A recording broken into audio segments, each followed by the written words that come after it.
Hey guys, tonight we drift far back into a realm of golden light, the scent of roasting coffee berries, and banquet halls that echo with music, clinking spoons, and the occasional nervous courtier trying not to sneeze in front of a king. You're stepping into ancient Ethiopia, specifically the royal court of the Aksumite Empire. It's dawn, but not our kind of dawn. This is a world where sunrise filters through latticed incense smoke, where goat hair thrones gleam in amber hues, and where even breakfast can feel like attending an opera in edible form. And no, you probably wouldn't survive your first royal meal here. Not because the food is too spicy, though garlic gets very passionate later, but because the entire affair is so ceremonious. You might accidentally insult someone by reaching for a napkin before the imperial spoon is lifted. So, before you get comfortable, take a moment to like the video and subscribe, but only if you genuinely enjoy what I do here. Let me know where you're listening from and what time it is in your corner of the world. Now dim the lights, maybe turn on a fan for that soft background hum, and let's ease into tonight's journey together. The great palace of Aksum sits on a high plateau, flanked by cliffs and brushed by winds that smell of wild thyme and warm stone. You walk barefoot over a floor polished smooth by generations of leather sandals, past stone pillars carved with lions, stars, and script that seems to glow in certain light. It's quiet here, just the shuffle of servants preparing the day's ceremonial feast. In the main chamber, there's a long table, but not Western-style long. No, this is more like a puzzle of small tables, arranged in concentric patterns around a central dais where the king will eventually perch, presumably radiating divinity and excellent digestion. That throne? It's not gold-plated. It's gold-threaded goat hair over polished ebony, rumored to have been blessed by 3 different holy men and 1 very confused cat. Historians still argue whether this specific throne was used solely for feasts or for regular governance too.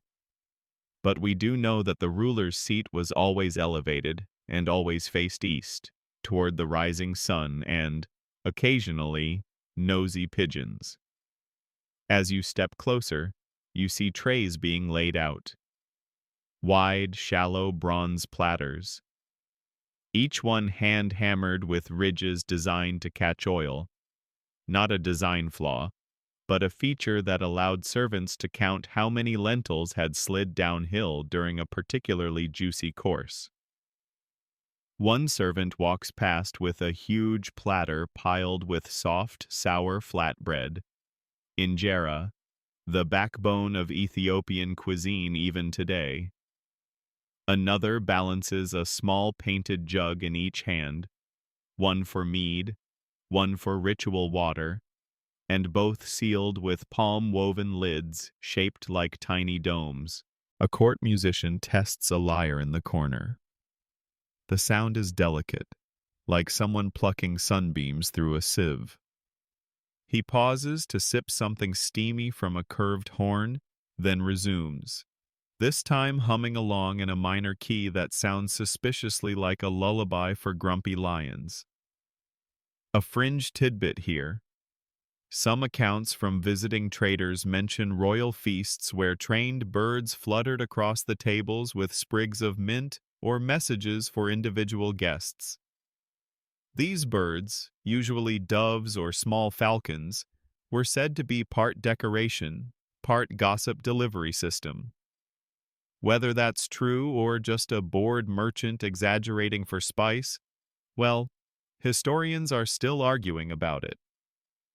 But let's say you're an honored guest. You've been bathed, oiled, robed in cotton dyed with indigo and firewood ash, and now you're ushered to your seat, which is, of course, not up to you.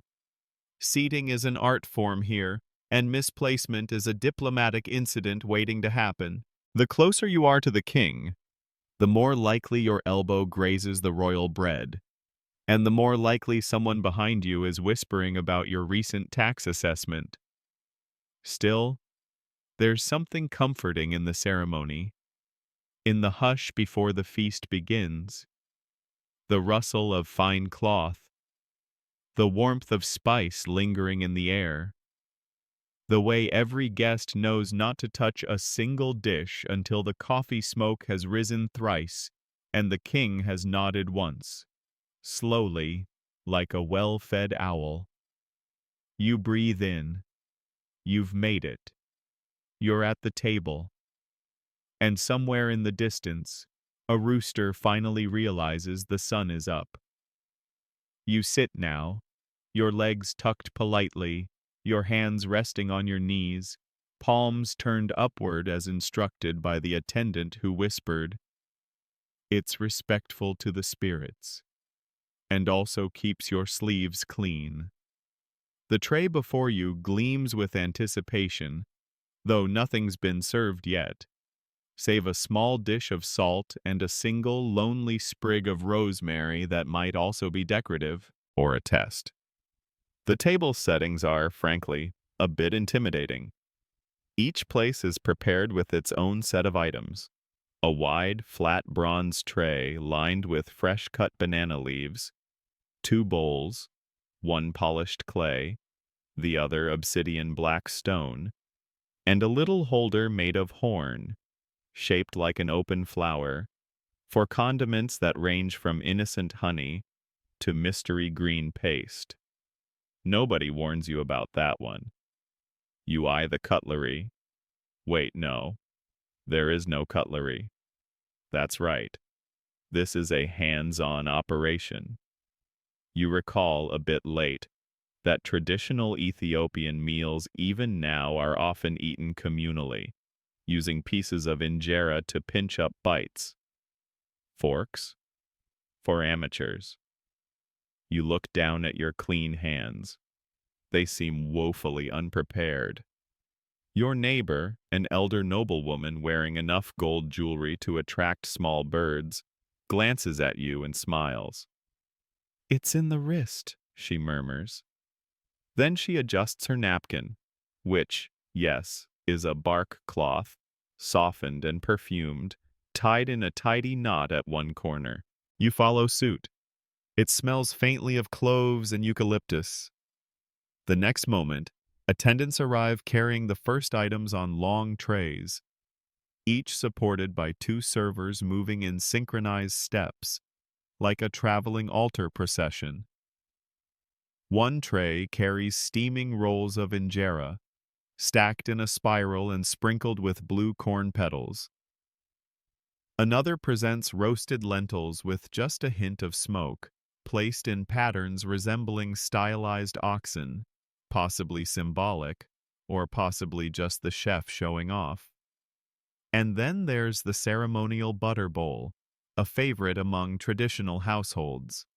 Thick, golden, and seasoned with garlic and herbs, it's spooned into the center of the tray with a small swirl on top. Not decorative. That swirl. A sign that the butter has been properly churned, and the ancestors are unlikely to complain. Historians still debate whether these early table arrangements were strictly ritualistic or just a practical way to organize 15 dishes without chaos. One camp argues that the spiral injera stack mirrored ancient sun symbols carved into Aksumite stelae, while others point out that it also keeps the bread warmer. You suspect both might be true. After all, in ancient Ethiopia, practical and sacred rarely traveled apart. And then, something slightly unexpected. A tiny hand-carved object placed at the top of your tray. A fork? Not exactly. It's an incense fork. A trident-shaped sliver of sandalwood used not for eating, but for wafting specific aromas toward yourself between courses. Think of it as a palate cleanser for your soul, or your nostrils. You try it. A faint puff of frankincense curls upward. You inhale gently. It's calming, strange, a little like breathing in a desert breeze that's been filtered through a priest's sleeve. Another tray arrives, holding pickled vegetables cut into perfect triangles and arranged in the shape of the Lion of Judah. Someone definitely spent hours on this. Probably the kitchen apprentice who drew the short straw. Your neighbor leans closer again. "Don't eat the lion's tail," she whispers. "It's very sour. It's a test." A few feet away, a young page stumbles while trying to carry a jug of honey wine. The noblemen nearby don't flinch. Instead, one raises an eyebrow and murmurs, "Ah, the floor gods are thirsty today." A few chuckles. The page blushes but recovers with the grace of someone who's absolutely not going to cry until later, behind a pillar. A fringe tidbit for you. According to oral tradition in parts of northern Ethiopia, some royal feasts were preceded by a quiet offering to the leftovers spirits, minor ancestral forces believed to guard over kitchen scraps and disapproving goats.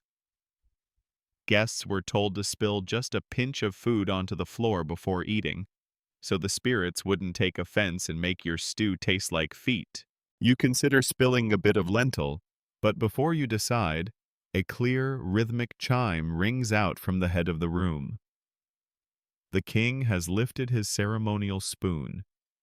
It is not to be used. It's symbolic, possibly magical, made of carved ivory, decorated with script so old even the scribes shrug. But once the spoon rises, the feast begins. No one cheers. That would be gauche. Instead, the rustling of cloth, the inhaling of spice-laced steam, and the soft, wet tear of injera as hands begin their graceful work. You follow suit. The tray before you now looks less like a still life and more like a warm, edible constellation. Your first pinch of injera finds its way to the lentils. Your fingers tremble a little, but you manage. The noblewoman beside you nods approvingly. "Not bad," she says. "You'll live."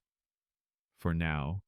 You're officially in it now. The banquet has begun in full rhythm, and you're caught in its strange, sleepy tide, pinching, scooping, chewing, dabbing at the corners of your mouth with a napkin that still smells suspiciously like a tree.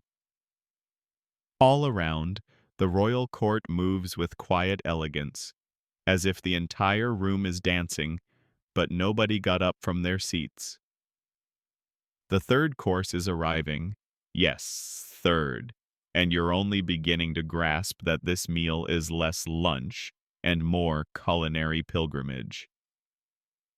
A steward stops beside your tray and places a bowl containing something glossy, crimson, and mysterious. It wobbles slightly.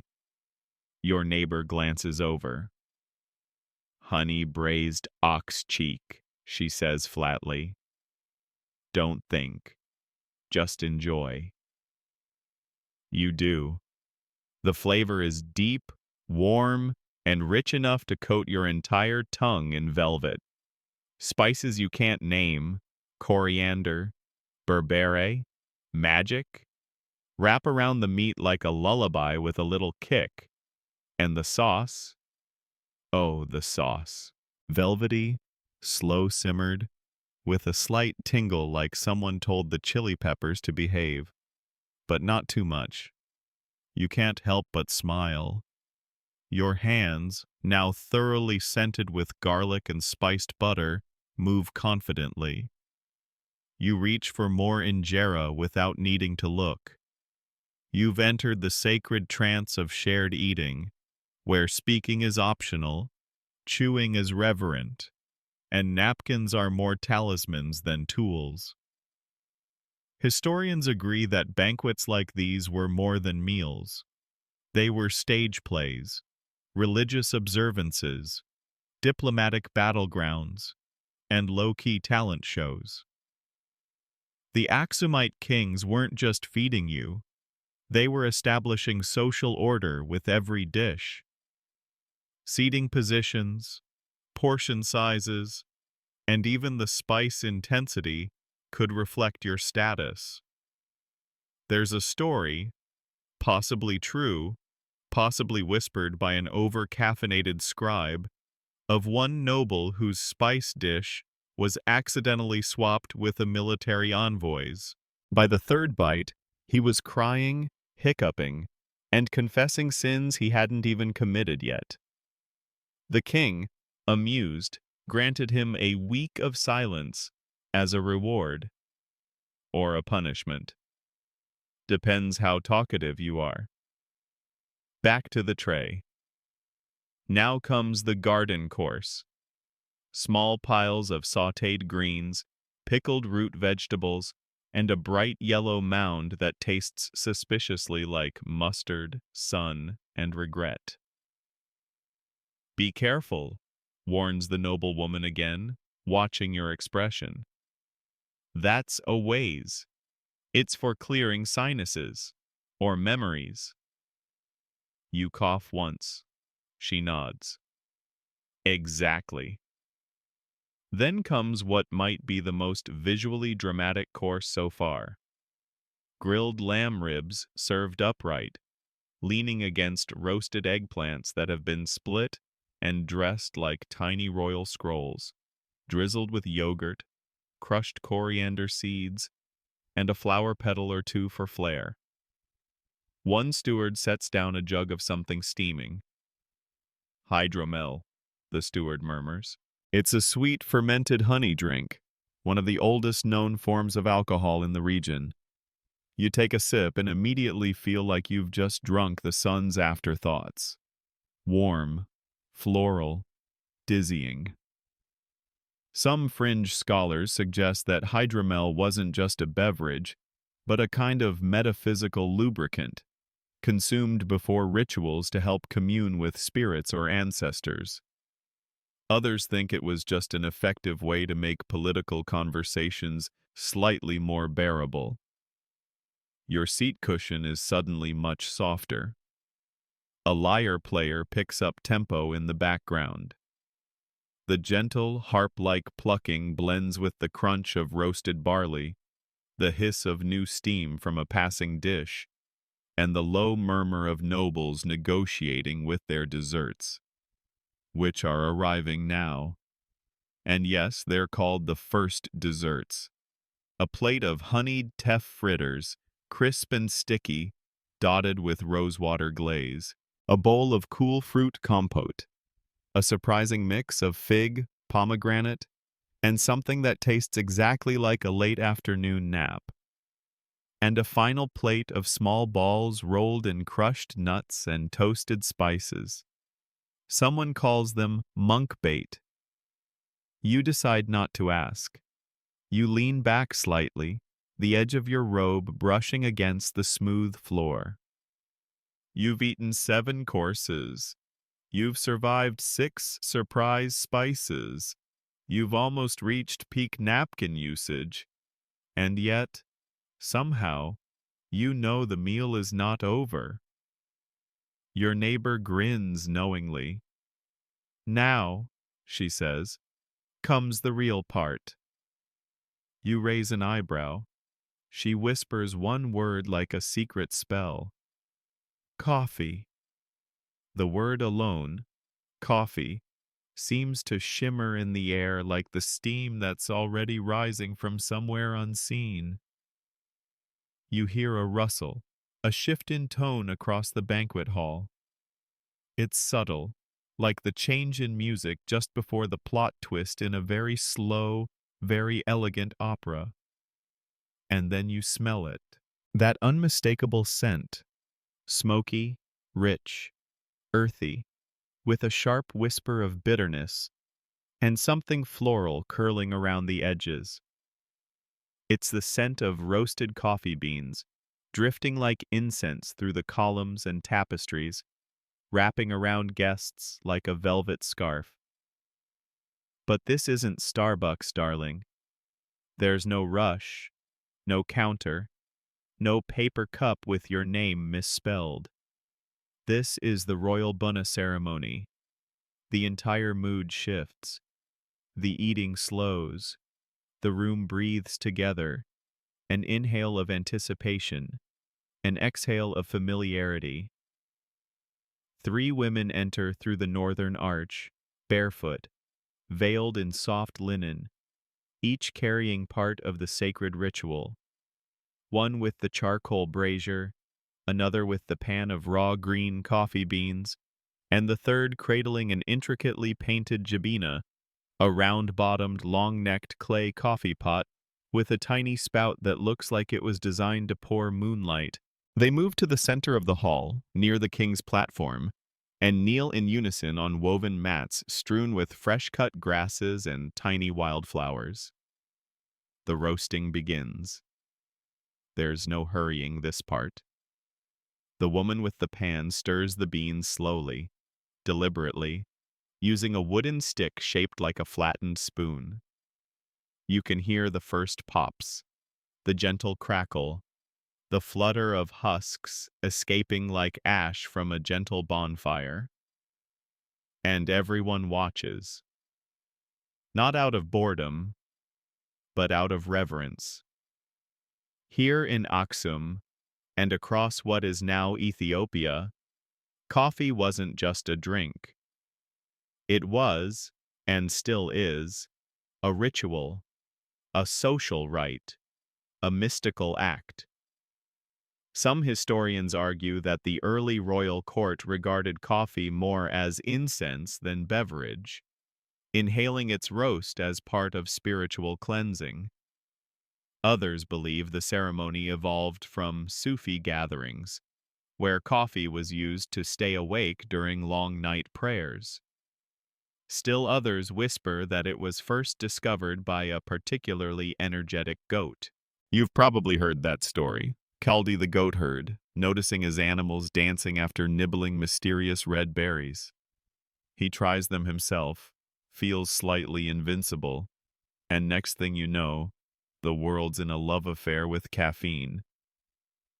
Historians still argue whether Kaldi ever existed, or whether he was just a clever addition to a long oral tradition. But either way, your nostrils owe him thanks.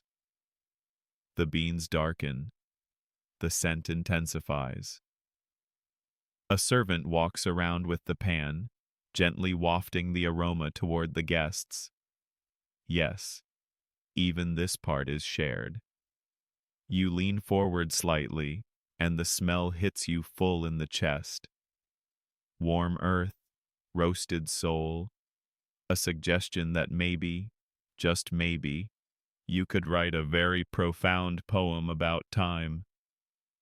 Beside you, the noblewoman exhales like she's just heard a symphony. Now, the brewing.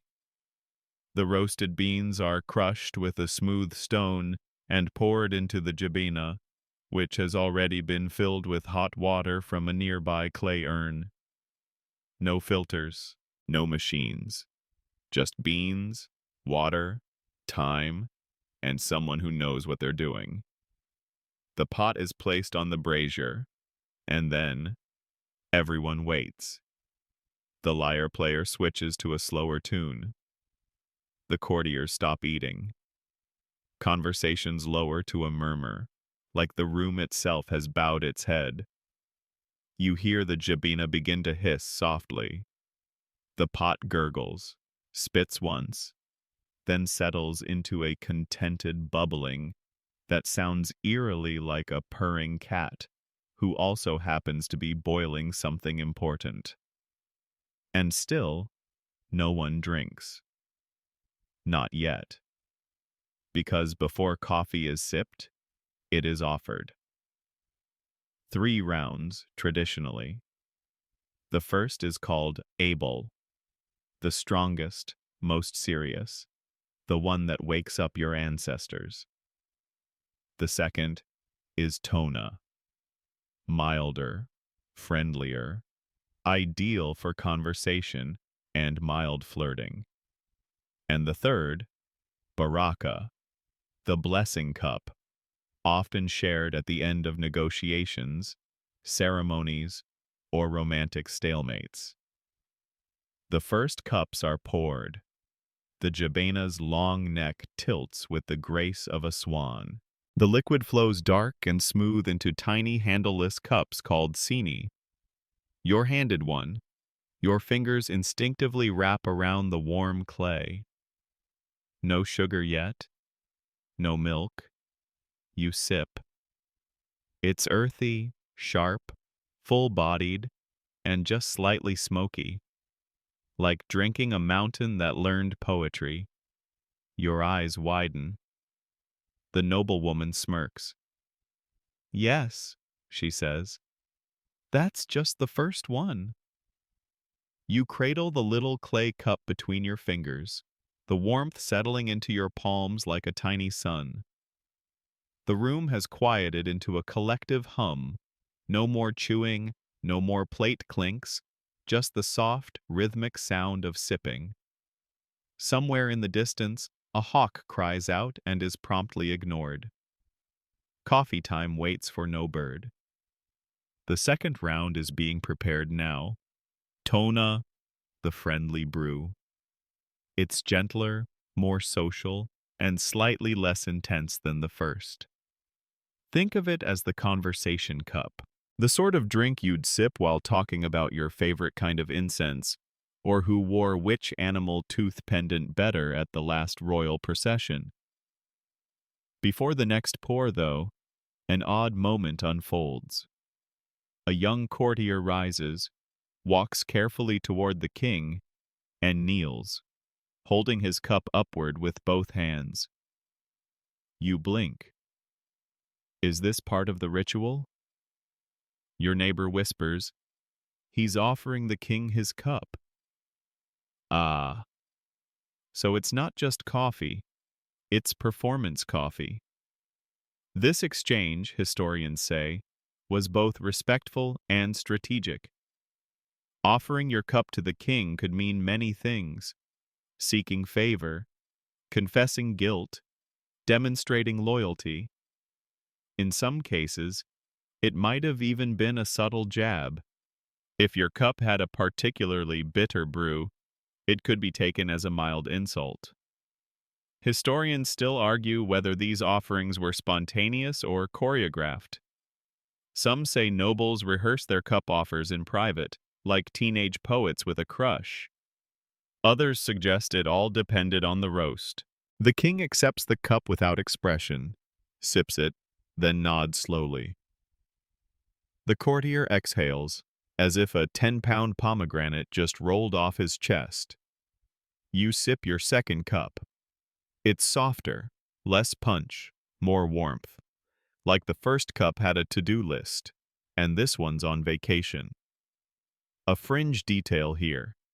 In certain regional practices, coffee was believed to carry emotional residue. If you were angry while preparing it, your brew might curdle or taste sour. Some elders still insist you should never make coffee in a bad mood, lest the bitterness seep into the drink and the people who share it. You glance at your cup, still delicious. Beside you, the noblewoman is deep in conversation with a silver-bearded merchant who appears to be debating whether moonlight improves coffee flavor. Neither seems especially concerned with being right. That's Tona for you. The second round is about communion, not caffeine, about the lull after indulgence. When your belly is full, your fingers are sticky, and all you want to do is lean back and debate which bird has the best singing voice. A servant appears with small dishes, delicate nibbles to accompany the coffee, roasted chickpeas dusted in cumin, bits of dried mango, a cube of cheese so aged it probably remembers your grandfather. You nibble, you sip, you sigh. If the first course of coffee was a ceremony, This one is a lullaby. And then, just when you're certain this can't get any sleepier, the third round begins. Baraka, the blessing cup. By now, most guests are reclined. Robes have been loosened. One noble is openly napping, cup still in hand. He might be meditating, but the light snore betrays him. The third cup is the quietest. It's barely more than tinted water. Thin, faintly bitter, carrying the echo of beans long gone. And yet it's revered. The baraka is believed to carry the essence of the entire ritual, the memory of the first sip, the conversation of the second, the peace of the third. You hold your cup gently. Sip.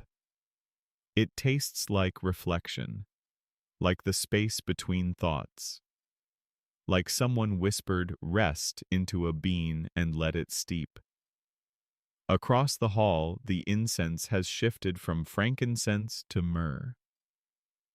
The air smells darker now, more grounded. A servant fans the brazier slowly, sending spirals of smoke through the rafters like lazy ghost silk. A lyre resumes playing, so softly it feels imagined. And still, no one speaks loudly. The noblewoman finishes her third cup and sets it down with ceremonial precision.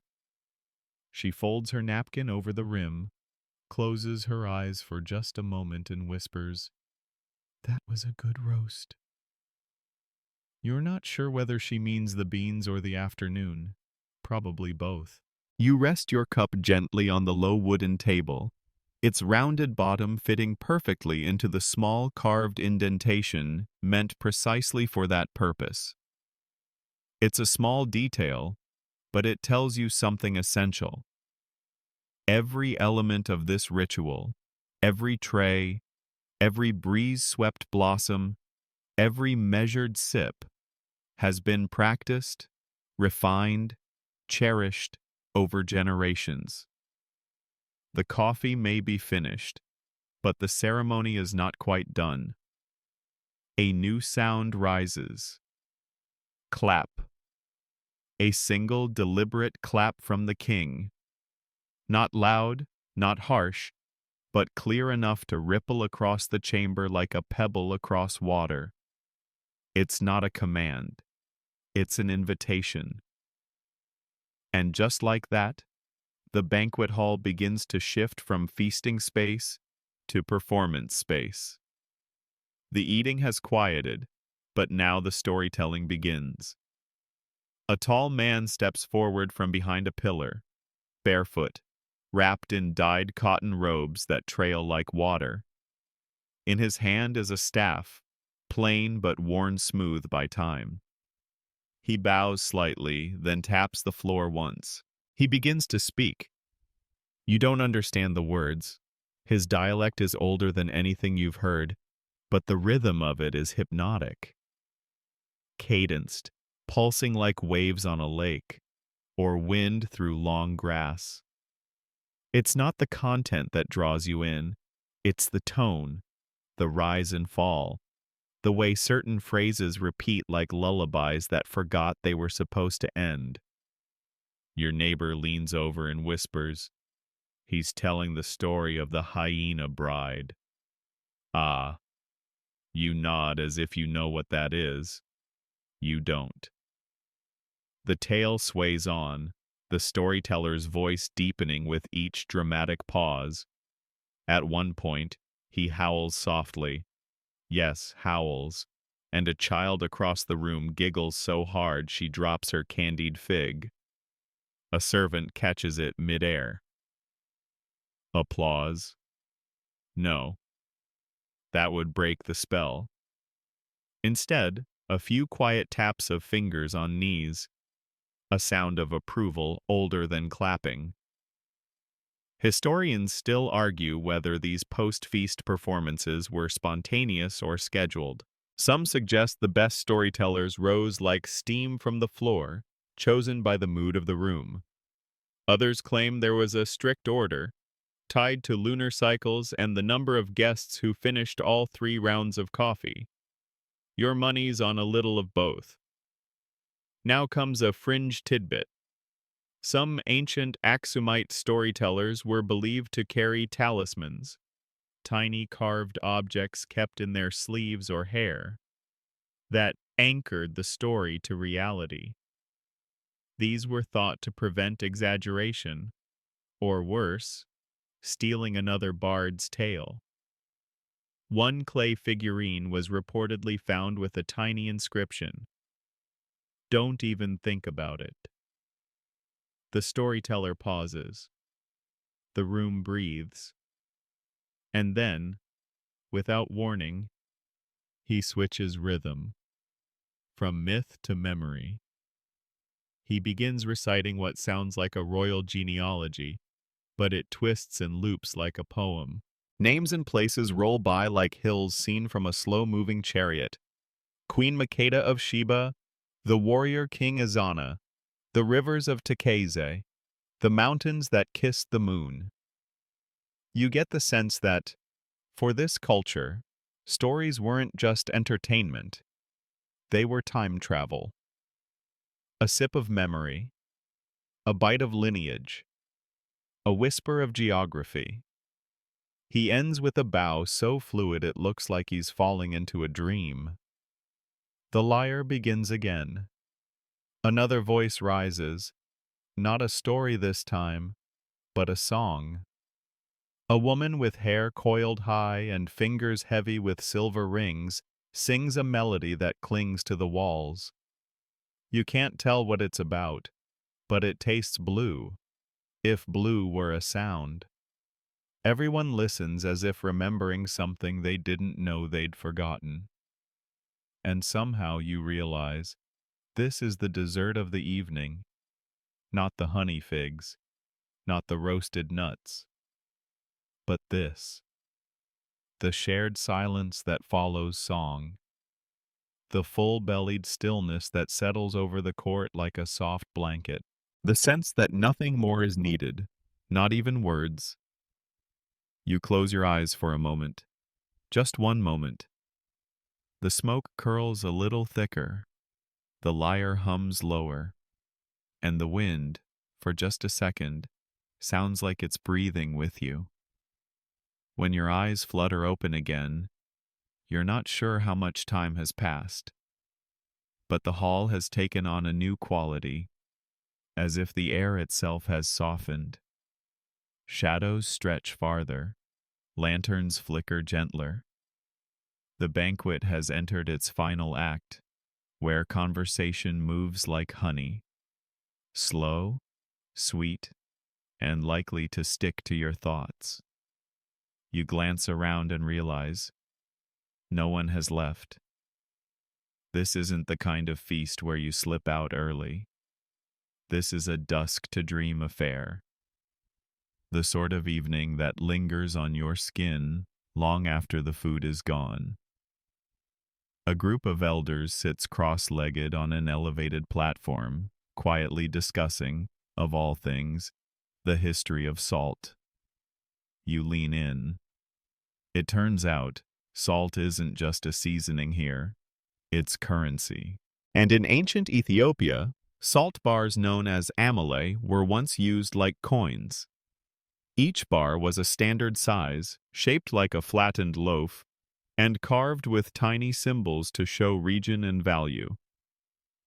One elder, with a beard that could shelter small animals, chuckles, "You could pay your taxes in salt, or settle a marriage dispute if you were clever."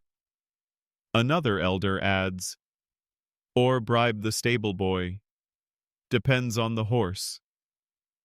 The noble woman beside you chuckles. Salt always finds its way.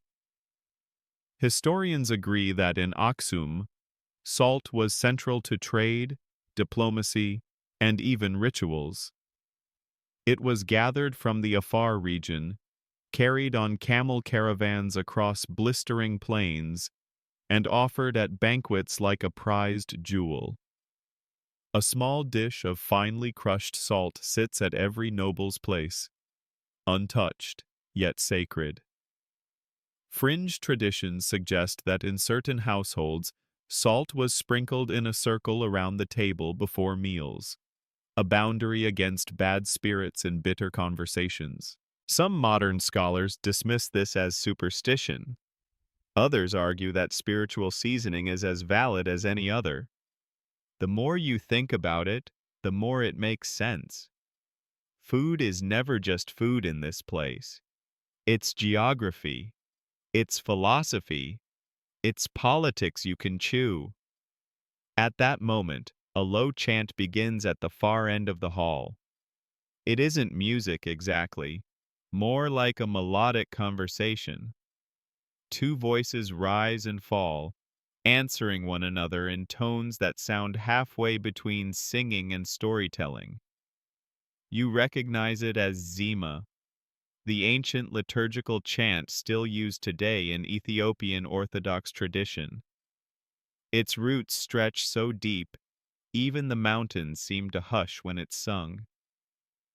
The noblewoman closes her eyes. This is for the ancestors. You feel a small shift in the room, like the banquet has opened a second door, one that doesn't lead outside but backward. The kind of door stories slip through when no one's looking. Fringe detail. Some records suggest that guests at royal feasts were chosen not just for their rank, but for the ancestors they carried. Family lines were memorized, recited like poetry, and sometimes sang aloud before dessert. Knowing who you came from meant you belonged at the table. You imagine that now.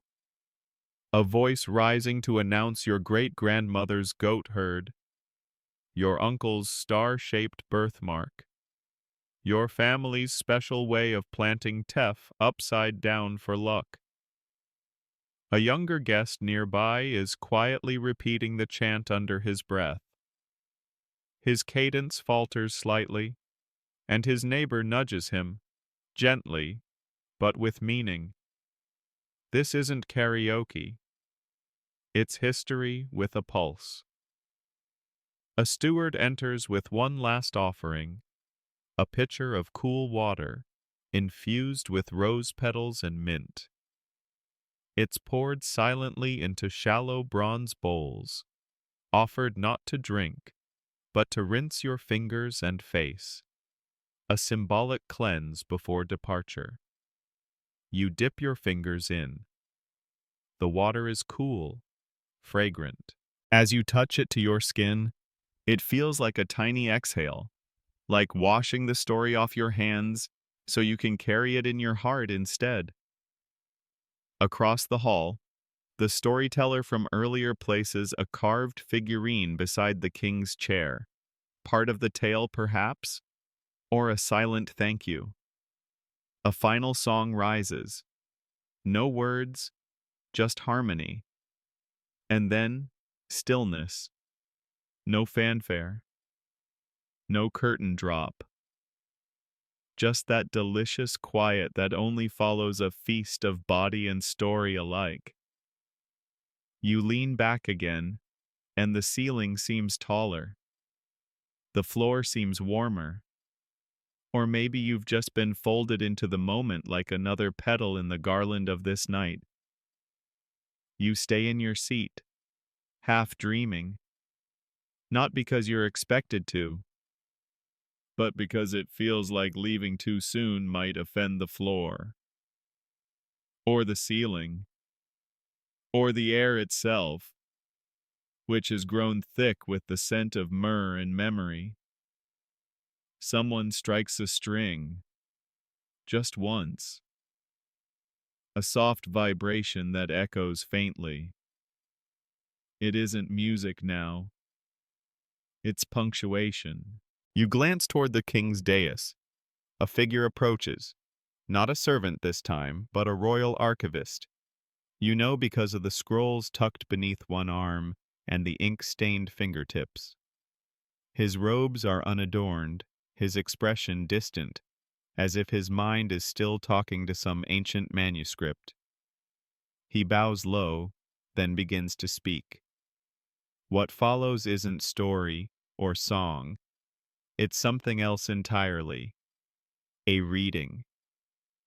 The archivist recites passages from what you slowly understand is a royal journal, a kind of banquet ledger, recording the guests, the dishes, the weather, and sometimes, curiously, the dreams had the night after. Yes, dreams. You blink. Apparently, Aksumite royalty believed in tracking not just events, but their echoes in the subconscious. If multiple guests dreamed of rivers, or lions, or fish with human eyes, it was noted, debated, possibly turned into a foreign policy shift. Historians still argue whether this practice was truly widespread, or just the eccentric habit of one insomniac king. But multiple carved dream tokens have been found in royal burial sites. Tiny ivory fish, winged goats, suns with eyelids closed. One dream record he reads aloud describes a bird made of ash circling over the palace, followed by a week of unusual rainfall. The king at the time declared all citizens were to wear blue for 7 days, in honor of the ash bird's warning. Whether the rain came because of the blue garments or despite them is, naturally, still debated. Fringe fact: certain noble families reportedly passed down dream seeds, small bundles of herbs and words, buried near one's sleeping mat to encourage vision. These might include fennel, star anise, dried citrus peel, and a few lines from an old poem or family lullaby. As the archivist drones on, calm, sonorous, like a river that occasionally forgets it's flowing, you realize something. This isn't meant to entertain you. It's meant to remind you, to place you like a painted dot on the scroll of history, not at the center, just there, present, dreaming, digesting. The noble woman beside you has fallen into a sort of nap, with her eyes half open and her expression soft as wet clay. She's still holding her empty sinney cup, like it might whisper secrets if she listens long enough. You shift slightly, and your robe rustles like a turning page. The archivist finishes the final passage. And on the 5th day, the queen dreamt of 3 sons, one for each voice she had silenced. He pauses, rolls up the scroll, bows again, leaves. No one claps. No one moves. Somehow that one sentence is enough to ripple through the entire hall, like a pebble tossed into a pool of brains. You try to remember your own last dream. Was it about goats? Or jam? Maybe both. Someone somewhere stifles a yawn, and just when you think you've reached peak surreal banquet contentment, a drum sounds, not loud, not dramatic, just a gentle thud from outside the hall. You hear the soft shuffle of fabric and sandals. The closing procession is beginning. And here's where things get truly strange, because you're not just an observer anymore. You're part of it. The banquet doesn't end with a burp and a wave. It ends with a walk. A slow, deliberate procession through the garden, under the moonlight, with every guest holding a tiny object of gratitude, a flower, a carved bead, a smooth stone. These are left along the garden path as offerings, not to a god, necessarily, but to the night itself. You're handed a petal, deep red, almost black in the lantern light. You rise with the others. Step quietly toward the garden arch, and out you go. You step outside, and the air greets you like a friend who's already half asleep. It's cooler now, soft with night, touched by the scent of crushed grass and faintly burning sandalwood. The moon hangs low, swollen and quiet, casting everything in that silvery half-light that makes even the most awkward sandal prints look poetic. The path ahead is lined with woven lanterns, flickering gently, as if trying not to wake the stars.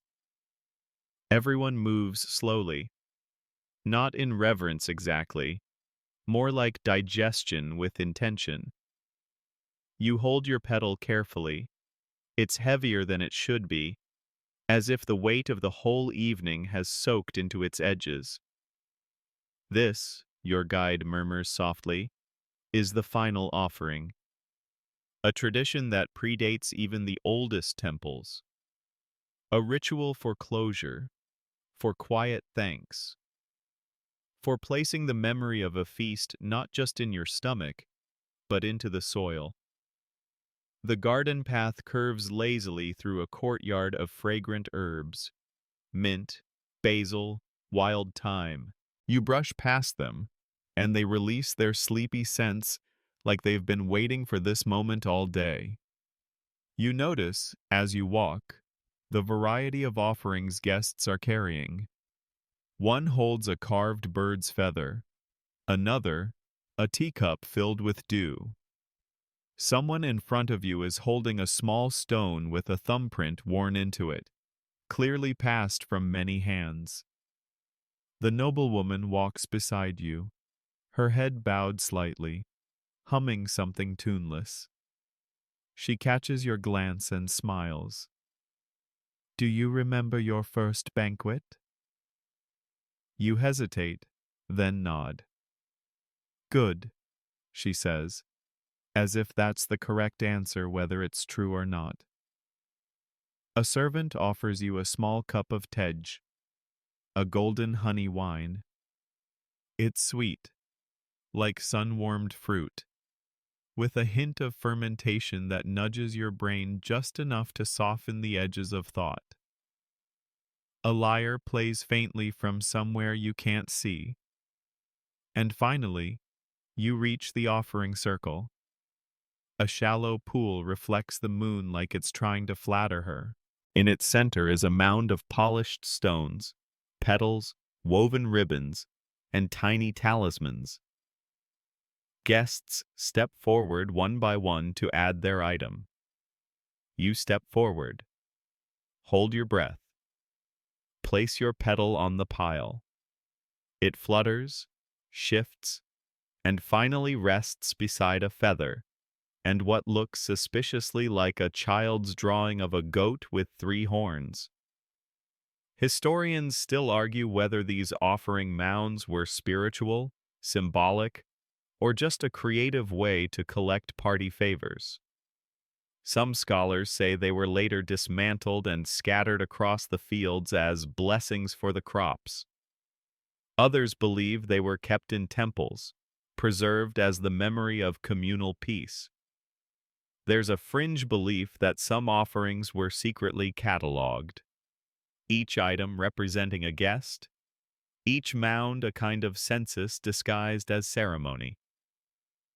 If that's true, there are probably entire libraries made of petals and polished bone. You step back from the circle. The wind changes. You don't hear it, but you feel it in the way the grass shifts direction, in the way the lantern flames stretch upward just slightly, as if someone invisible just sighed. The final part of the procession winds into the orchard. This is your cool-down lap. Among the fig trees and wild plum groves, guests walk in slow loops, sometimes alone, sometimes in pairs. It's not a time for talking. It's a time for unthinking. To let the stories settle. To let the taste of coffee fade into memory, like a word you're sure you knew but can't quite place now. And yes, maybe to digest those 5 courses of goat stew you bravely powered through. As you wander the orchard, you pass a cluster of children asleep under a tree, their heads resting on each other like a pile of dreaming birds. A servant places a woven blanket over them without waking a soul. The noblewoman taps your arm. "One last thing," she says. She points to a low platform tucked under a flowering tree. Upon it sits a scribe, not writing, just watching. Every guest who wishes may whisper something to him. A dream, a thought, a wish, a confession of indigestion. The scribe writes nothing down. He simply listens, nods once, and bows his head. You approach. He looks up with gentle eyes, as if he's been expecting you since lunch. You lean forward and say the first thing that comes to mind, which, let's be honest, might be, "I forgot what goats look like." He nods. You step away. Lighter, somehow. The final bell chimes. One long, echoing tone that shimmers through the trees like a silver ribbon unspooling across the sky. The banquet is officially over. And yet, it never really ends. You find yourself standing still under the fig tree long after the final bell fades, watching the shadows weave themselves back into the earth. There's no formal goodbye, no announcer proclaiming, "This concludes the banquet." Instead, people simply begin to drift, like clouds, or more accurately, like people who have eaten 5 kinds of stew and now remember they have ankles. The noblewoman beside you sighs, the kind of sigh that lets out not just breath, but the lingering weight of ceremonial layers and 3 helpings of honey bread. "Don't forget your slipper," she murmurs, nudging a lone sandal you'd somehow misplaced under a bush. "When did that happen?" You retrieve it with regal dignity, pretending you always meant to kick it in that direction. As the orchard begins to empty, you fall in step with a small cluster of guests heading toward the palace gates. The night has cooled further, and someone's wrapped a shawl around your shoulders without you noticing. It smells faintly of lavender and cloves, and you briefly wonder if it's magical, or just very well laundered. A soft murmur of voices carries through the group. They're talking about toads. Apparently, one nobleman saw a toad hop across the garden path during the 3rd course and took it as a sign of imminent rainfall. Another insists it was a very fancy toad and probably just attending the banquet. Historians still argue whether animals at Aksumite feasts were considered omens or simply uninvited guests with good taste. There's a carved mural in an old monastery that shows a donkey sniffing a lyre during a banquet scene. No one agrees what it means, but scholars have spent decades guessing. Divine message, practical joke, or just a donkey doing donkey things. You finally reach the gates, but instead of leaving, the group turns toward a smaller courtyard, a quiet pocket of the palace complex you hadn't noticed before. A still space, private, and in the center, the Royal Archive Garden. You step through an arched entryway covered in trailing vines and enter a moon-dappled space filled with plants, stone benches, and what appear to be tablets. Dozens of them, some propped in nooks, others arranged in small towers or embedded into the garden wall.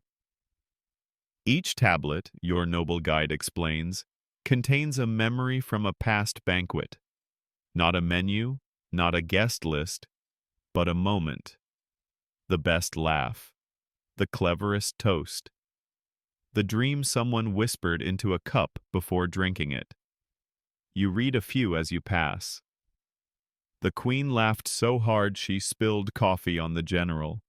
No war was declared. A guest ate a whole candied yam without chewing.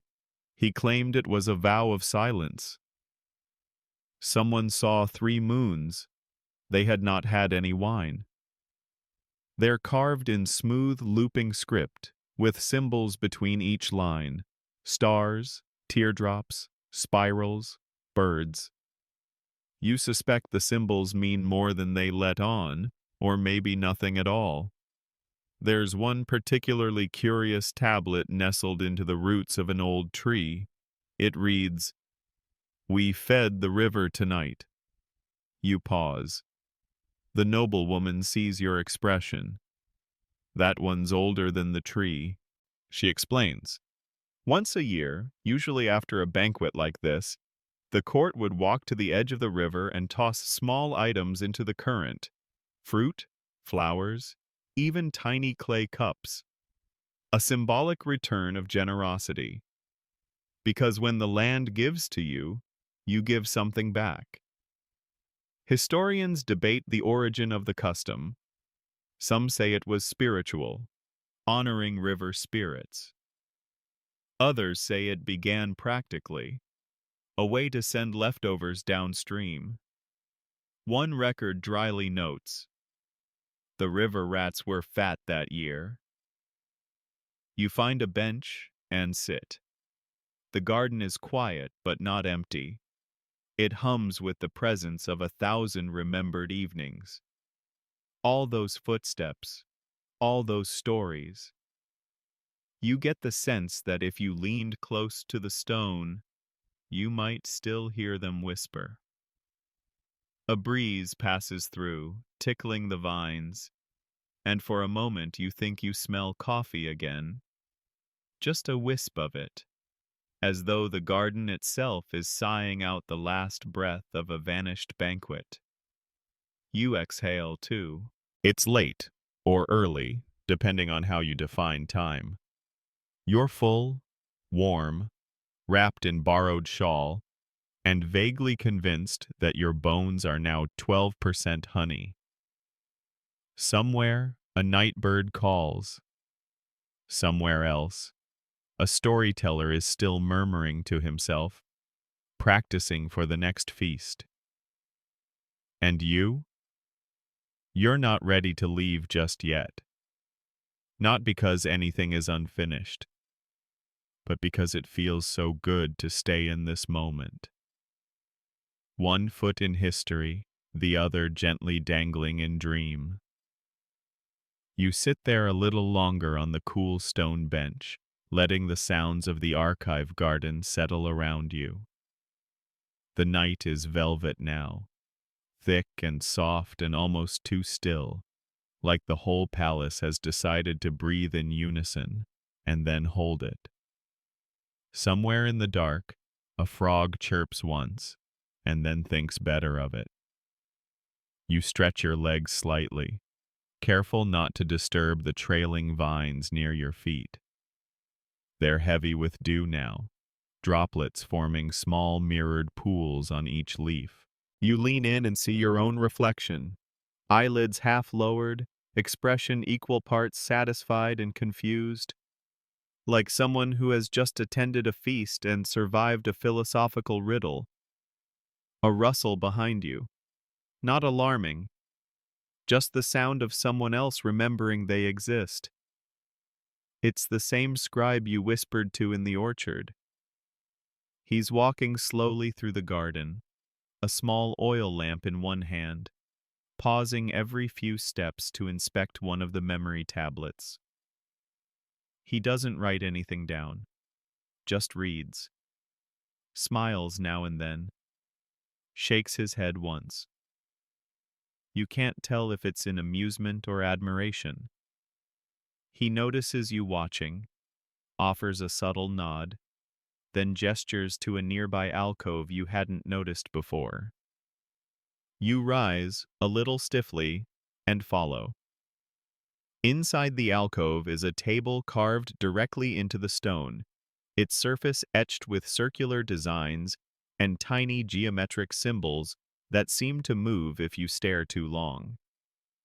On the table, a collection of items laid out with ceremonial precision: a half-burned candle, a bowl of roasted barley, a dried coffee flower, flattened and pressed beneath glass. The scribe places the oil lamp in the center, then sits across from you. "This," he says softly, "is where we remember the forgotten feasts." You raise an eyebrow. He explains, "Not all banquets are grand. Some happen in times of drought, in exile, during mourning, times when the court must gather not to celebrate, but to endure. Even those meals, especially those, are remembered here. The barley," he says, "was once served when the river ran dry for 3 months. The coffee flower came from the year the palace walls were repainted using soot and crushed apricot skins, because everything else had been traded for grain." Historians still argue whether this space was ever used by royalty or just by the scribes themselves. A place to record the quiet nights, the not-so-flawless evenings. Some believe this alcove was once a hidden chapel. Others think it was a pantry that simply evolved. Your guide shrugs. Either way, it tells the truth. You sit in companionable silence for a moment, then glance again at the coffee flower beneath glass. Fringe detail. Legend says that in times of uncertainty, the court's eldest coffee server would press a single bloom after every banquet and offer it to the earth goddess. The blooms were later discovered beneath the kitchen floor, dozens of them, stacked in bundles tied with thin gold thread. The scribe hands you a small scroll, blank. You look at him questioningly. "Tonight was a feast," he says. "You're part of it now." You take the scroll. You're not sure what you'll write. Maybe nothing. Maybe everything. You tuck it into your robe and thank him with a nod, then rise and step out of the alcove. The archive garden is empty now, but not lonely. It feels like a place between inhale and exhale. A soft, suspended space where even memory chooses to speak quietly. You pass one last tablet on your way out. It reads, "He stayed after the others. He listened longer than most." You pause. Read it again. Smile. You're pretty sure it wasn't there earlier. Then again, maybe you just didn't notice. You step into the palace corridor. The oil lamps along the wall have been dimmed to slivers. The stones beneath your feet are warm from the day's sun and the night's stories. You're not sure where you're going next, but your feet seem to know. And as you walk, you feel it. That strange, glowing fullness that comes not just from food, or music, or laughter, but from being part of something remembered. The corridor winds gently, as if even the architecture wants you to slow down. You run your fingers lightly along the cool stone wall, which hums faintly under your touch. Not literally, of course, but in that sleepy, sensory way where everything seems a little more alive, a little more tender. There's a faint scent of something new. You follow it instinctively, like a curious cat, until it leads you to another courtyard you've never seen before. How many courtyards does this palace have? Are they growing behind your back? This one's smaller, enclosed by high walls laced with flowering vines. The moonlight here filters in sideways, catching on tiny golden motes in the air. You squint. No, not motes. Steam. Someone's brewing coffee. Of course. Because no proper Aksumite night concludes without the third round of coffee. You smile to yourself. It's not about caffeine at this point. It's about completion, ritual, respect, and maybe just a touch of glorious stubbornness. A young woman sits on a low stool in the center of the courtyard, tending to a small clay brazier. The green coffee beans crackle as she stirs them in the pan, a rhythm as ancient as the stones beneath her. You join a semicircle of guests seated around her. No one speaks. They're watching the ritual unfold like it's theater, or perhaps something holier. This is the Jabena Buna ceremony, and even though you've seen it once already tonight, this version feels more intimate, quieter, as if it's not for royalty now, but for the soul. The roasting continues, and the smell, oh, the smell, it's rich, earthy, smoky. You inhale deeply and immediately feel your chest relax. One guest beside you closes his eyes and lets out a tiny, involuntary sigh. Fringe detail. In some households, the coffee ceremony is performed 3 times a day. Each round has its own symbolic meaning. The first for birth, the second for life, and the third for blessings. Some say that to refuse the third cup is to insult your own future. The young woman grinds the beans by hand, using a mortar and pestle. The soft thok-thok sound joins the rhythm of your own breathing. Then, she carefully pours water into the jabina, the traditional round-bellied coffee pot, and sets it back on the coals. A few guests shift on their mats. One begins plucking a small stringed instrument in a slow, absent-minded way, just enough to keep the quiet company. Historians still debate the exact origins of the coffee ceremony, though most agree it began in the Ethiopian highlands.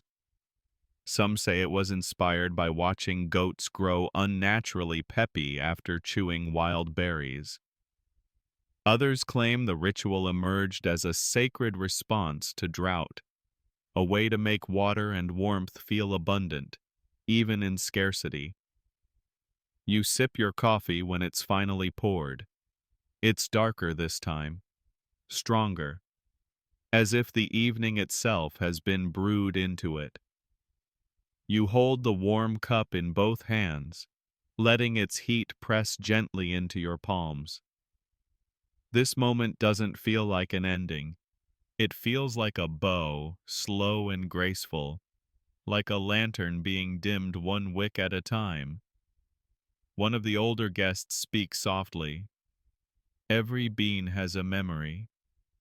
You turn to look at him. He smiles, eyes crinkling. And some beans remember better than others.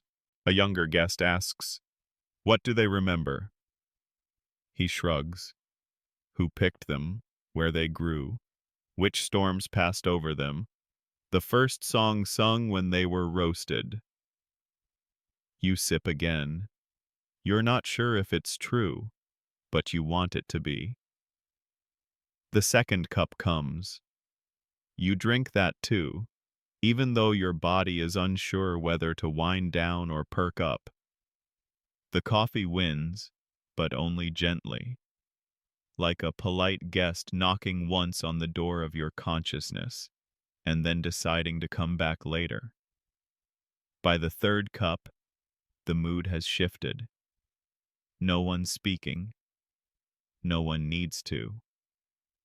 The woman tending the brazier fans the embers a final time, then lets them die slowly, like a story told 3 times and then folded away in a drawer. You set your empty cup down and feel a warmth in your chest that isn't just from the brew.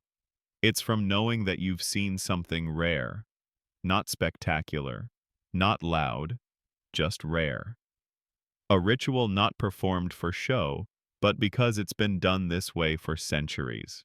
And because it still matters. You stand again, lighter somehow, and walk through the courtyard gate. The palace seems to sense your journey nearing its quiet conclusion. The halls now are still, cool, lined with the soft flicker of dying candles.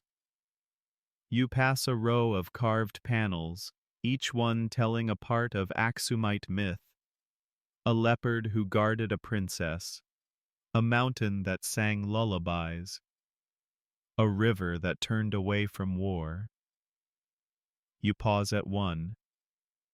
The princess has no crown, just a bowl of roasted barley, and a gaze like she's waiting for you to remember her name.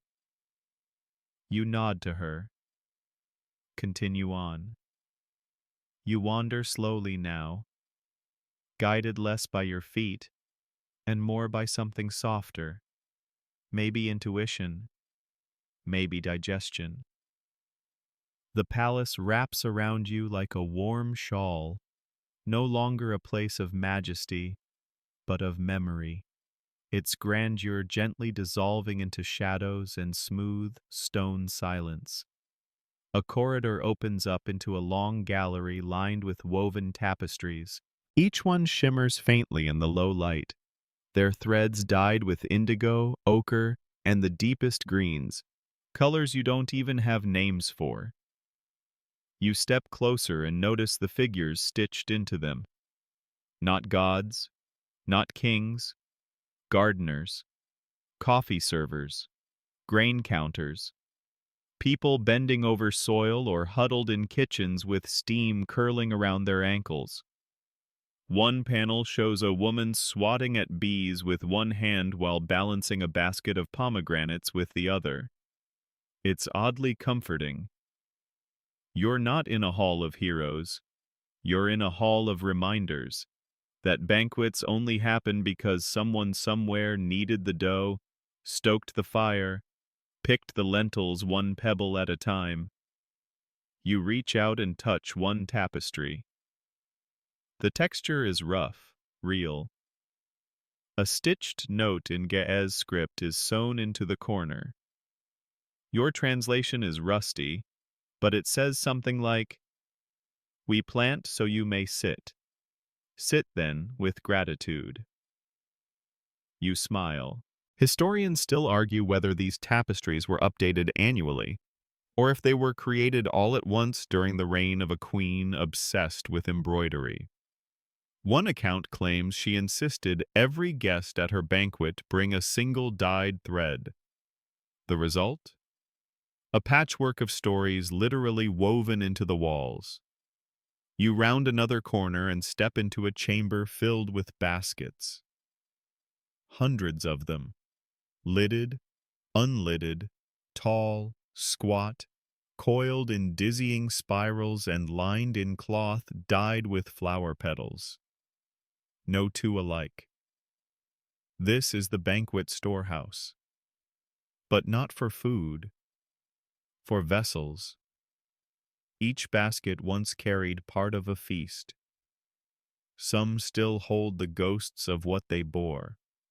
Dried rosemary leaves, a stray grain of salt, a scrap of parchment with a guest's name smudged by time. A quiet attendant is here, rearranging the baskets with great care. He nods at you, then continues his work. You don't interrupt. There's a rhythm to it. Basket, shelf, hum under breath, step back, nod. You recognize one basket, not by sight, but by feel. You lift its lid and inhale. It smells faintly of cloves and honey, your table's third course. The injera was warm. The stew was sweet. The company, half asleep but agreeable. Fringe fact: in some noble houses, Favored guests would be offered their banquet basket afterward as a gift, but only the empty one. It symbolized that their appetite had been trusted, their presence fully received. A full basket meant you were being sent home with work to do. You replace the lid and feel, oddly, a little honored. The attendant says nothing, just gives you a knowing glance as you step back. You find your way out of the chamber through a side door that leads to a narrow stairwell, winding downward, cool and smooth beneath your fingertips. At the bottom, a quiet room lit by a single lantern. It's filled with clay tablets, not like the ones in the archive garden. These are plain, blank, stacked carefully like bread loaves waiting for morning. A sign over the shelf reads, "For future feasts." You exhale through your nose. Of course. There is always a next. Even when it feels like the last candle is sputtering, someone is already gathering the beans, stirring the spices, choosing the cup. You step out again into a small courtyard, where a breeze rustles the hedges and the stars peer down, as if they've just woken up and want a recap. The night has deepened. You feel it in your eyelids, in the way your thoughts slow down and begin curling into themselves like cats on a warm cushion. You've walked a lot, sat a lot, drank, quite a lot. But mostly, you've remembered, even the things you didn't know you knew. And that, here, is enough. You linger in the courtyard a while longer, letting the stars settle into place overhead, like familiar names on a guest list. The breeze carries the softest trace of incense now, maybe frankincense, maybe something older, curling through the hedges like it's looking for someone to tell a secret to. You lean against the low wall and look up. The stars here feel different, closer, somehow. Or maybe your mind has slowed enough to finally catch up to them. A gentle shuffle behind you draws your gaze back. It's the steward, the same one who first offered you the hand towel all those hours ago, still impeccably dressed, still somehow unrumpled by the night's events. He carries a tray now. On it, a final offering, one single roasted barley cake, a cup of water with a sprig of mint, and a small folded cloth. He places the tray on the wall beside you and bows. "For the road," he says simply. The phrase makes you smile. You're not going anywhere just yet, but the gesture is clear. The banquet is closing now, gently, without fanfare. You take the barley cake. It's still warm, miraculously, and smells like the moment before sleep, slightly sweet, slightly smoky, familiar in a way that bypasses memory and lands straight in the chest. The water is cold. The mint crisp enough to make your eyebrows lift just a little. And the cloth? Unfolded, it reveals a stitched message in simple thread. You were here. You don't know whether to laugh or weep, so you do neither. You just fold the cloth again, press it into your palm, and let the moment imprint itself into your bones. Historians still argue whether such cloths were personal tokens, ceremonial napkins, or simply poetic naptime branding. One theory suggests they were used only on nights when celestial alignments promised good dreams. Another claims they were quietly swapped between guests, a kind of underground compliment economy. You're not sure which is true. You're not sure it matters. As you place the cloth carefully into your robe, the steward gestures gently toward the gate at the far end of the courtyard. The moonwalk, he says, as if it needs no explanation. Turns out, it doesn't. The path is narrow and winds through a small grove of silver-leaved trees. Their branches glitter slightly in the moonlight, as if dipped in frost or powdered sugar or maybe stardust, depending on your level of romantic fatigue. Each step feels muffled, cushioned by thick moss and thousands of years of memory. You pass a carved stone marked with more script. The feast does not end when you leave the table. Classic Aksumite phrasing, blunt but weirdly moving. A little farther on, another stone. You carry the taste with you. And another. You always have a place here. They're not messages for tourists. They're for guests, for dreamers, for anyone who showed up, sat down, chewed slowly, and listened longer than they spoke. And maybe, just maybe, for you. Fringe tidbit. In one obscure royal diary, written in blue ink on papyrus, an empress notes that she dreamed of a guest who never left. He wandered the archive garden for years, she wrote, becoming slower and happier until no one could tell him from the wind. You reach the end of the path. It opens onto a small clearing with a bench carved from a single slab of stone, worn smooth by time and backsides. You sit, because of course you do. There's nowhere else to be. From here, you can see the edge of the city below, faint flickers of torchlight, the occasional echo of a donkey who clearly disagrees with something. And overhead, the moon. A perfect half circle, balanced, like a plate at the end of a perfect meal. You lean back, the shawl still wrapped around your shoulders, the cloth still warm in your pocket, the taste of barley still on your tongue, and in your ears, only the wind, the trees, and the quiet applause of your own breath, slowly fading into sleep. You stay on the bench for what could be minutes or moons. Time, at this point, has gone fuzzy at the edges, more suggestion than rule. The wind plays lazily with the branches overhead, and the moon continues its steady slide across the sky like it's browsing slowly through a favorite old story. Then, just as your limbs have started to melt into the bench's gentle curve, you hear it. A bell. Not the sharp kind that summons. This one is soft, wooden, hollow in tone. It echoes once, then fades like it changed its mind. You rise, stretching gently, joints sighing like old hinges. Instinct leads you toward the sound. You pass through a low arch covered in ivy and enter a round chamber, dimly lit by flickering oil lamps, placed in carved alcoves. A low platform stands in the center.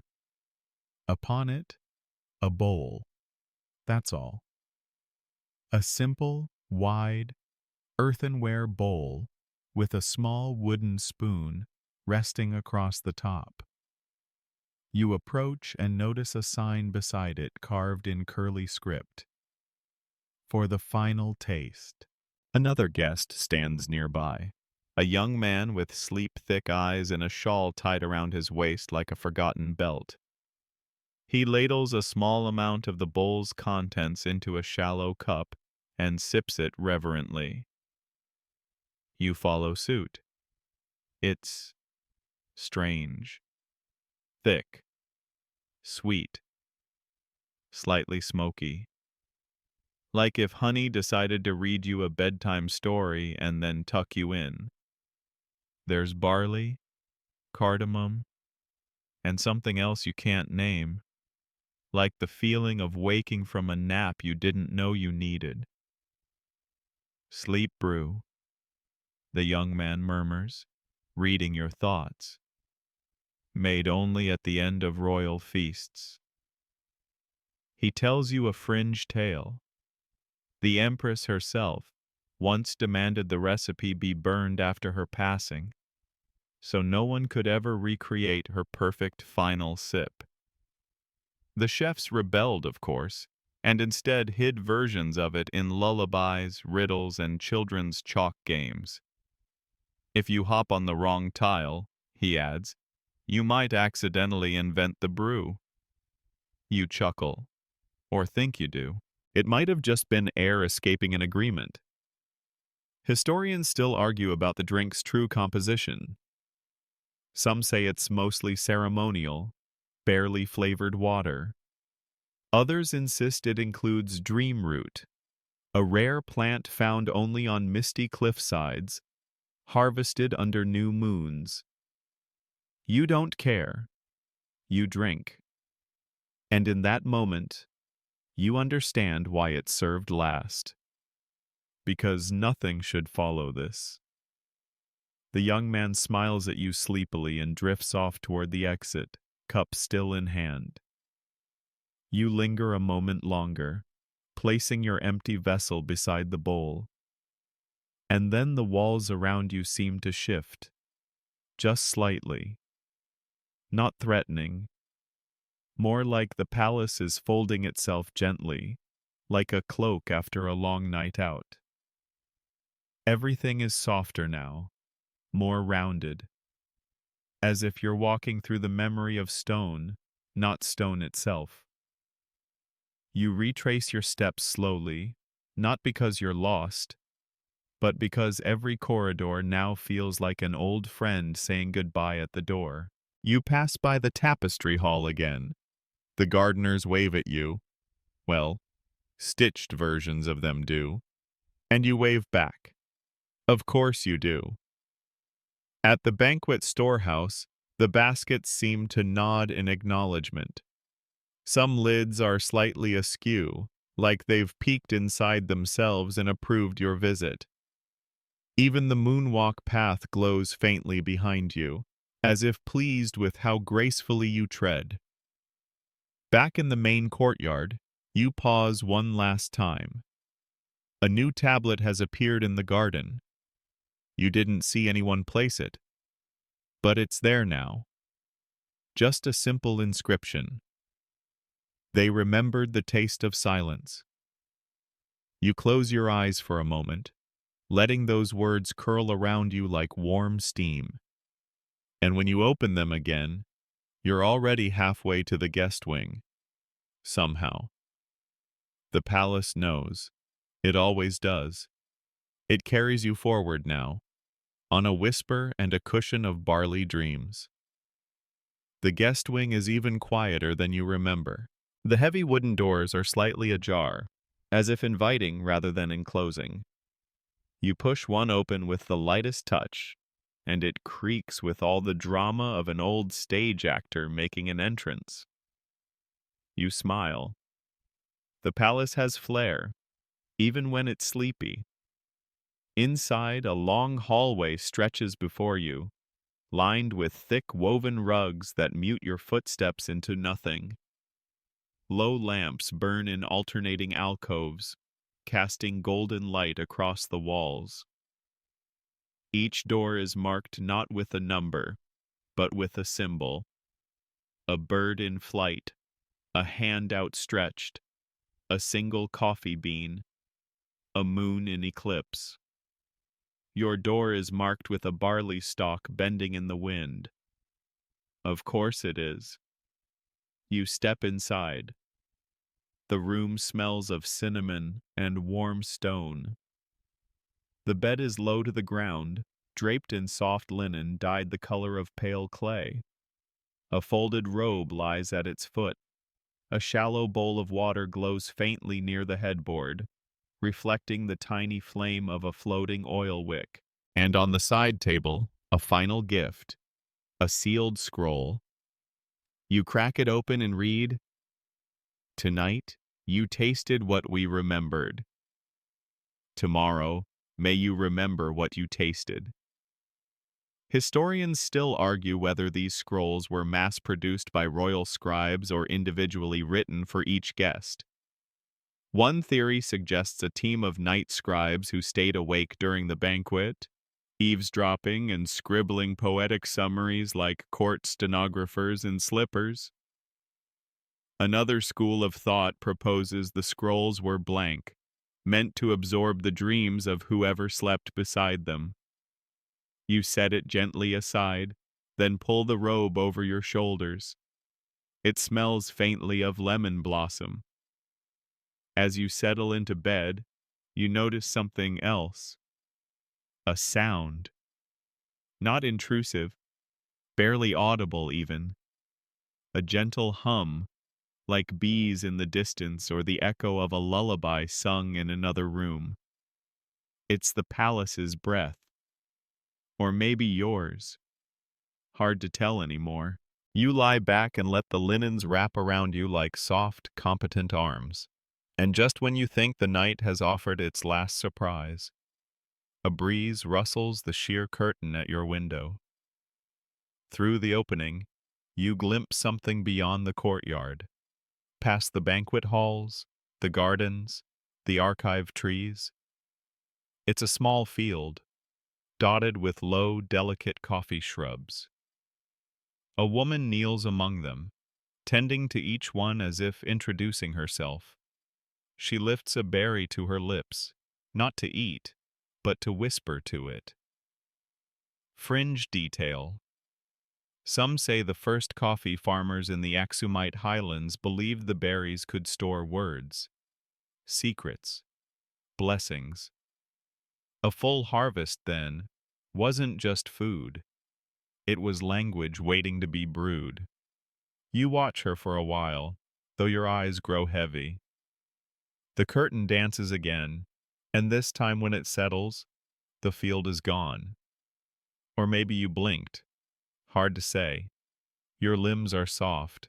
Your mind floats somewhere between barley cakes and moon paths and the hum of invisible bees.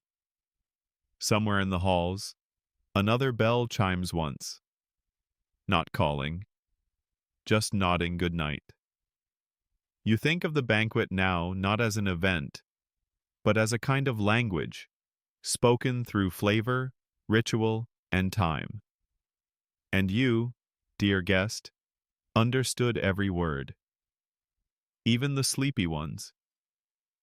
You don't quite remember drifting off. Maybe it happened halfway through watching the curtain sway again. Or maybe during the moment you felt the stone floor hum beneath your bed frame like it was singing a farewell note in a key only dreams recognize. But now you're awake. Not fully. Just enough to register the shift in light. Dawn. That curious gray-blue hush before color comes back. The room is still.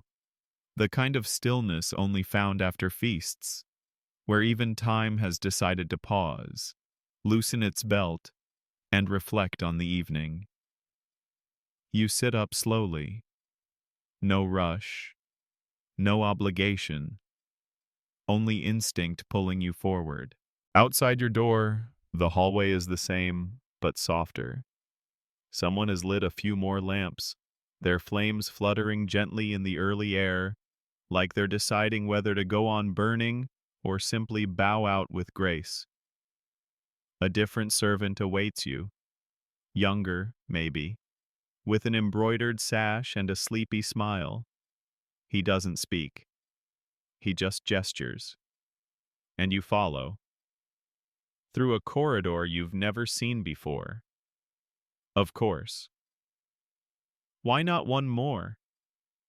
This one is narrower, with curved walls and a domed ceiling painted with clouds.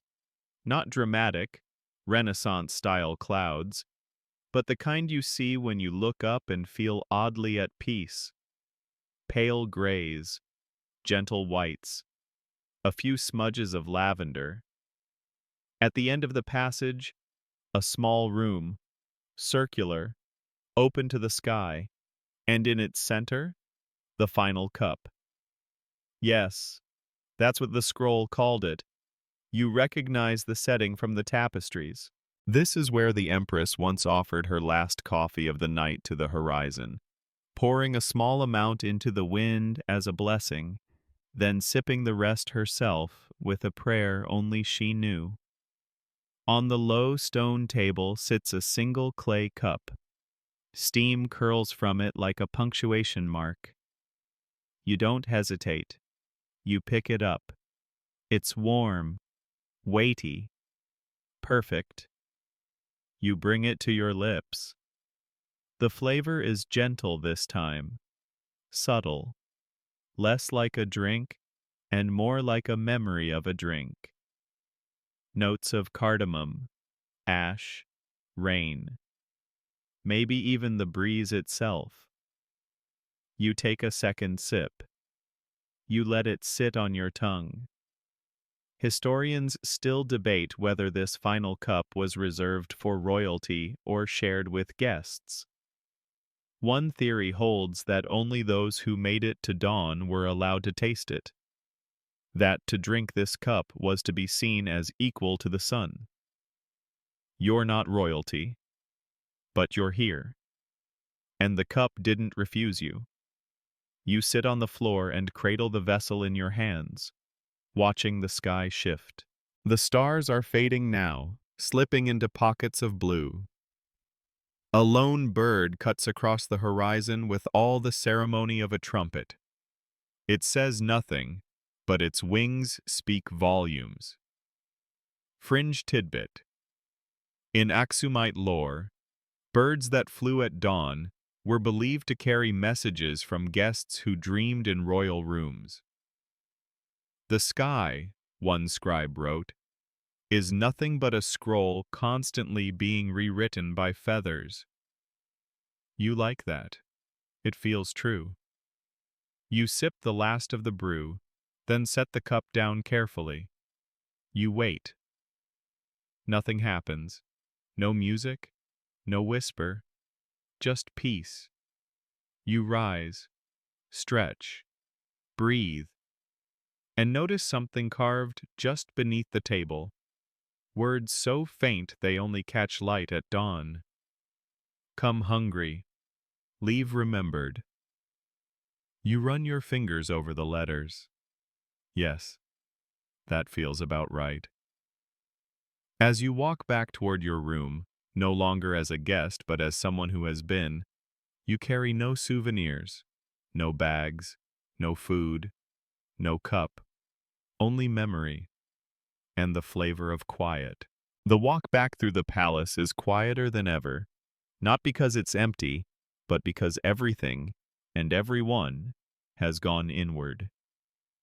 You notice it in the way the guards stand a little softer at their posts, or how the wind sweeping through the outer corridor carries not dust, but calm.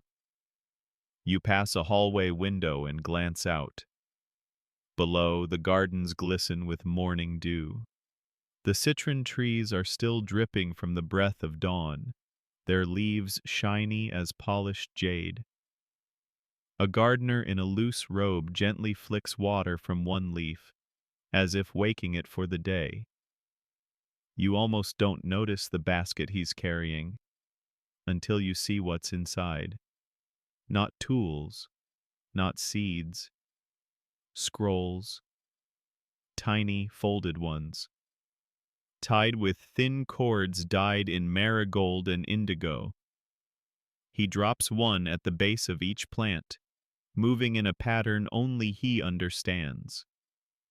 Fringe fact: in some Aksumite traditions, it was believed that plants, especially those near royal grounds, could read offerings. These scrolls weren't meant for people, but for the soil. Wishes, poems, or fragments of last night's conversations, buried like seasoning into the earth. You make a mental note to write something later, something about the coffee, or maybe about the basket room, or just a drawing of a barley cake. Back inside, a maid sweeps a corridor with deliberate ceremonial strokes. She pauses to let you pass, then resumes. The sound of the broom is oddly comforting, a soft rhythm marking time, like a heartbeat translated into bristles. Your room is still there, still yours. Inside, the robe has been folded again. The scroll on your table has a new addition. A second scroll, slightly smaller, tied with a deep blue thread. You untie it. It simply reads, "Thank you for staying until the end." A simple phrase, but it lands with the same quiet dignity as a bow held a moment longer than expected. Historians still argue whether these messages were personalized or simply prepared en masse and left out when guests were especially kind. One record suggests the palace had a category called lingering guests, and those who fit it were offered additional comforts, stronger coffee, warmer linens, and sometimes an extra dream. You sit again, this time not from weariness, but from gratitude. Your bones feel loose now, like they've remembered their shape in a different life. You rise once more and do one final circuit of your guest room. The water bowl by the bed now contains a single flower petal, white, edged in soft pink. A night blossom that only opens once the sun returns. You slip it between the two scrolls and tuck them both into your robe. Outside, the palace begins to stir. Not in noise, but in purpose. Somewhere, someone is already slicing fruit. Someone else is adjusting the shadow catchers to track the sun. Another lights the first kitchen fire, not because there's company to impress, but because it's simply what must be done. You nod to no one in particular, and then, as if summoned by your own sense of closure, a different servant appears. No fanfare, no shoes. He simply tilts his head and gestures to the outer gates. You follow. The walk is brief, the kind of brief that's long enough for goodbye, but not long enough for regret. When you reach the outer threshold, the servant stops. He places a small object in your hand, a smooth, polished stone etched with a barley stalk and the crescent of a coffee cup. Nothing more, nothing less. You pocket it. The gate creaks open. Morning light floods in. Not harsh, but full. Like it knows where you've been and doesn't want to rush you. You take a step forward, then another. Behind you, the palace. Ahead, the world. Within you, the feast. And as you cross into the waking day, you realize something small but certain. You'll never smell coffee quite the same again. The world outside the palace feels different now, not because it's changed, but because you have. The air still smells like morning dust and distant firewood. The stone paths still wind past terraced hills and sleeping goats. But everything seems softer, slower, like reality has taken a deep breath and decided not to interrupt. You walk with the kind of calm that only comes after a full story, one with a beginning, middle, feast, and fade. There's a small market just beyond the outer courtyard walls. You'd passed it on the way in, though you barely noticed, distracted by the opulence, the promise of spiced lentils and caffeine-soaked ceremony. Now, though, it pulls at you. Not with urgency, with invitation. The stalls are just setting up. Traders unwrap woven mats and shake out bundles of dried herbs. One woman arranges clay pots in a spiral and hums something that might be an old lullaby or just a shopping list in melody form. You pause at a tea stall. The vendor nods at you with a sleepy smile, then pours a small cup without asking. You drink. It tastes of hibiscus and maybe understanding. You've had a good night, she says. You nod. She doesn't ask questions. She just hands you a pouch filled with dried leaves, barley, cardamom, and a single fragment of something that might be dried citrus rind or the edge of a well-kept secret. You move on. At another stall, a man sells bundles of paper made from pressed fig bark. He shows you one with faint golden threads woven into the edges. To hold memory, he explains, tapping the center with one gentle finger. Write something soft. You buy it. Historians still argue about the origins of these fig paper scrolls. Some say they were invented during a drought to save parchment. Others claim they were a favorite of traveling poets who preferred to compose beneath trees rather than in libraries. One tale insists they only hold writing if the ink contains at least one tear. You pass a musician tuning a single-stringed instrument that looks more sculpture than tool. He plucks one note and lets it hang in the air like a soap bubble. That's your walking note, he tells you. Don't lose it. You promise to keep it somewhere near your spine. Farther down, a child sells painted stones, each no larger than a thumb. Some bear moons, others barley stalks, and a few are simply swirls, like water remembering how to dance. You trade her a smile and receive a stone with a tiny coffee cup painted on it, steam curling up in a perfect spiral. The child says nothing, just places it in your palm and walks away, barefoot and undefeated. Eventually, you find a shady spot near a tamarind tree and sit. It's the kind of sit that doesn't expect anything to happen, the kind that belongs more to the ground than to you.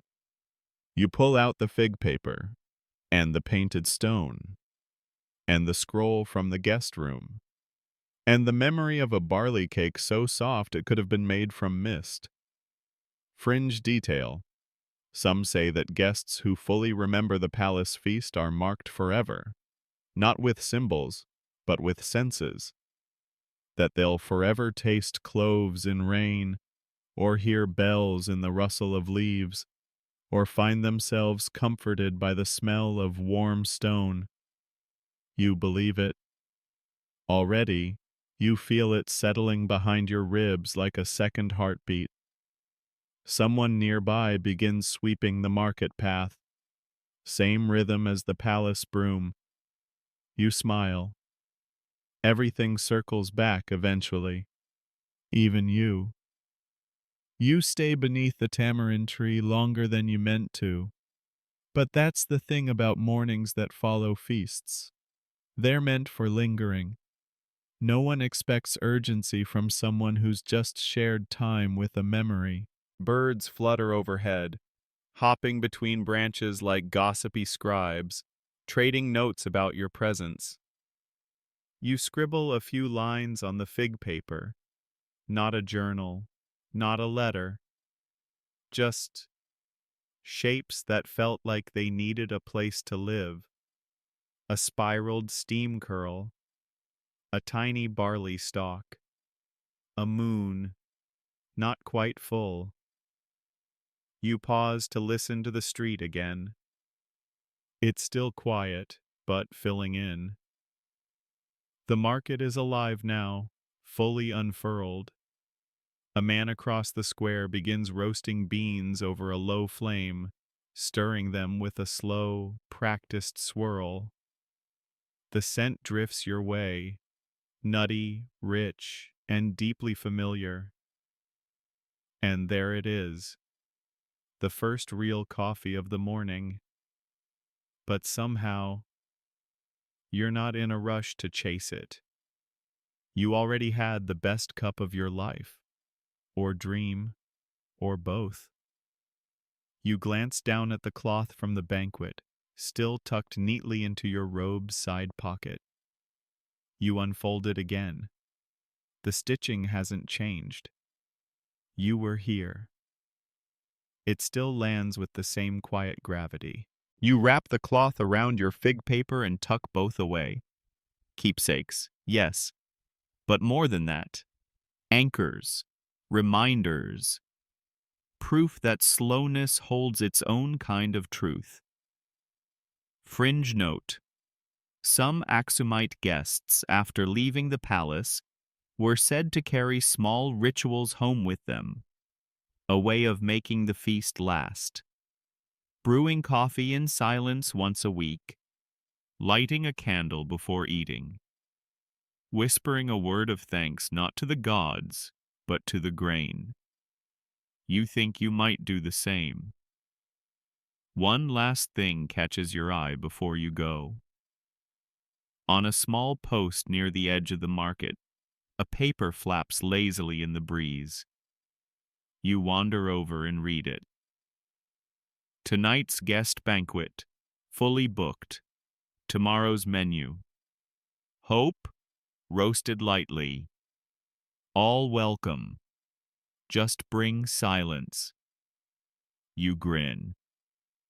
Of course they'd advertise that way. You trace the final letters with one finger, then let the paper go, flapping again like it's waving goodbye, or maybe saying, "See you again," and maybe it will. You step back onto the road, this time not just as a guest who visited, but as someone who remembers. The stones beneath your feet seem to hum slightly, matching your pace. The roasted coffee aroma trails you a while longer before fading into memory. Behind you, a palace of linen and light, stone and story. Before you, a world that now tastes faintly of barley and dreams. And within you, a silence that knows your name. Wind down begins.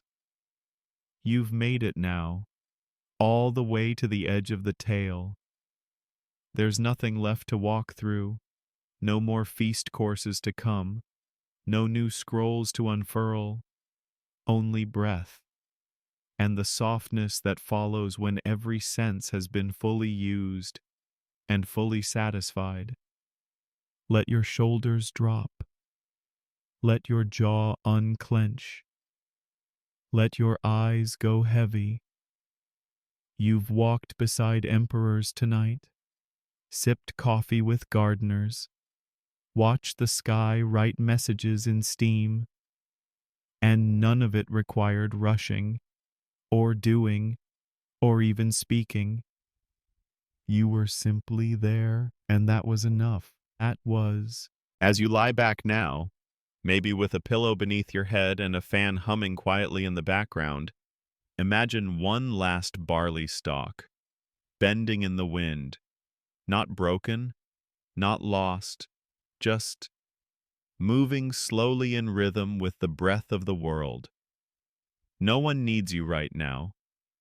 There are no scrolls to sign, no banquet leftovers to store, just the memory of warmth, of gentle hands passing you a final cup, of a door that opened just for you. So go ahead, drift, sink into the stillness that comes after story. And if you wake later, that's okay too. The palace will still be there, and so will the coffee. Sweet dreams. End of script. Sweet dreams.